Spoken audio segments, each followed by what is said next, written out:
Welcome to my channel. Assalamualaikum warahmatullahi wabarakatuh. Kembali lagi dengan saya Ergi Satria. Sebelumnya saya minta maaf untuk part 3 di konten sebelumnya belum bisa saya lanjut. Ada beberapa pihak yang mengintervensi saya agar tidak menjelaskan hal-hal seperti itu terlalu jelas dan gamblang. Mungkin orang itu takut saya menjelaskan hal-hal lain yang semakin melebar. Banyak hal yang tidak dapat saya jelaskan di konten tersebut, tapi saya akan membahas dan menjelaskan itu dengan nalar yang lebih mudah untuk dimengerti, hanya saja tidak untuk saat ini. Oke, lanjut. Kali ini ada request cerita dari salah satu pembaca novel saya. Ia ingin saya menceritakan kisah yang pernah ia alami, ia dengar, lihat, dan saksikan sendiri saat ia kecil dahulu. Ini kisah nyata dari sahabat kita. Untuk nama ia tidak ingin disebutkan, jadi mohon maaf karena itu permintaannya. Cerita ini terjadi di tahun 1992. Entah kalian sudah lahir atau belum. Ini terjadi di sebuah desa kecil, tentu saja desa atau kampungnya saat ia kecil dahulu. Ini sebuah cerita tragedi sekaligus cerita misteri. Cerita diawali di pagi hari itu. Di hari yang sama ada dua orang dari dua keluarga yang berbeda meninggal hampir bersamaan di hari itu juga. Kedua keluarga itu berbeda kampung, tapi masih satu tempat pemakaman umum, seperti kampung tetanggaan. Kejadian itu terjadi sekitar pukul 10 pagi. Jadi awalnya keluarga pertama, anggap saja keluarga A atau kampung A. Kepala keluarga itu meninggal sehabis subuh. Seorang laki-laki yang bekerja sebagai petani, yang nyambi sebagai guru ngaji selepas maghrib di musola tak jauh dari rumahnya. Dan keluarga satunya yang di kampung sebelahnya itu anggap saja keluarga B atau kampung B. Itu laki-laki juga yang meninggal.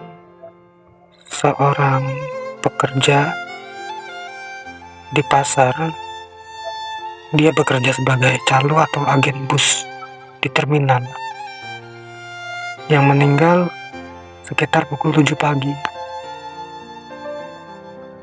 Tentu saja lazimnya orang yang meninggal harus segera dikebumikan. Beberapa warga dan sanak famili dari kedua keluarga itu ada yang pergi ke kuburan untuk menggali kubur. Keluarga A menggali kubur di depan, tak jauh dari gerbang masuk area pemakaman. Sedangkan keluarga B agak masuk ke tengah, agak lebih ke belakang, ke arah belakang area pemakaman tersebut. Sekian lama menggali, ada kejadian tak terduga. Ya, tepat pukul setengah 10 pagi itu jenazah dari keluarga B datang duluan, sedangkan kuburannya belum siap atau belum selesai digali. Entah siapa yang mempunyai ide hingga mereka memilih untuk mengubur jenazah itu di liang lahat yang sudah disiapkan untuk jenazah keluarga A yang memang jenazahnya belum datang. Perdebatan sempat terjadi antara keluarga B dengan penggali kubur keluarga A dengan alasan tak mungkin membiarkan jenazah hanya tergeletak dengan sanak famili yang terus menangisi jenazah itu. Penggali kubur tak bisa berbuat banyak saat itu. Di tahun itu, alat komunikasi untuk memberitahu pihak keluarga A sangat minim. Ditambah intervensi dari perangkat desa keluarga B. Akhirnya jenazah si Calubus tadi dikuburkan di liang lahat yang diperuntukkan untuk jenazah si A. Saat jenazah sudah dikubur dan mereka hendak pulang, rombongan jenazah A datang. Keributan kembali terjadi. Keluarga A tidak terima dengan keputusan sepihak itu. Kericuhan terjadi hingga terjadi pertumpahan darah di area pemakaman tersebut. Sebuah konflik terjadi antara dua desa. Bahkan dua desa itu sempat memanas. Puncaknya terjadi di pukul 11 siang. Keluarga A yang tetap kekeh tak menguburkan jenazah, mereka meminta dan memaksa jenazah yang dikubur itu dibongkar dan segera dipindahkan. Para preman atau pemuda dari kampung keluarga B berdatangan. Mereka membawa senjata tajam karena mendengar ada keributan di pemakaman tersebut. Perang terjadi tepat di jalanan depan area pemakaman.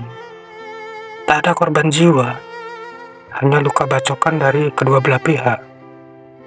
Itu terjadi di hari yang sama, di saat itu juga. Setelah polisi datang dan berusaha mendamaikan kedua kampung itu, mediasi dilakukan di area pemakaman karena jenazah keluarga A masih belum dikuburkan saat itu. Setelah perdebatan panjang, akhirnya keluarga B setuju untuk memindahkan jenazah. Sore hari sekitar habis asar, pembongkaran kubur dilakukan dan kejadian aneh pun terjadi. Tanah liang lahat itu terasa hangat menurut para penggali kubur, dan hal aneh terjadi saat cangkul mendekati papan penutup jenazah. Papan itu sudah tak berbentuk kayu lagi, itu sudah hangus, seperti hitam gosong. Semua orang terkejut saat itu. Dan yang lebih mencengangkan, keadaan jenazah yang sudah berubah posisi.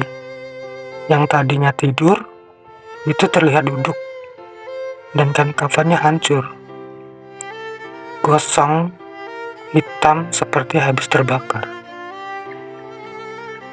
Wallahu alam.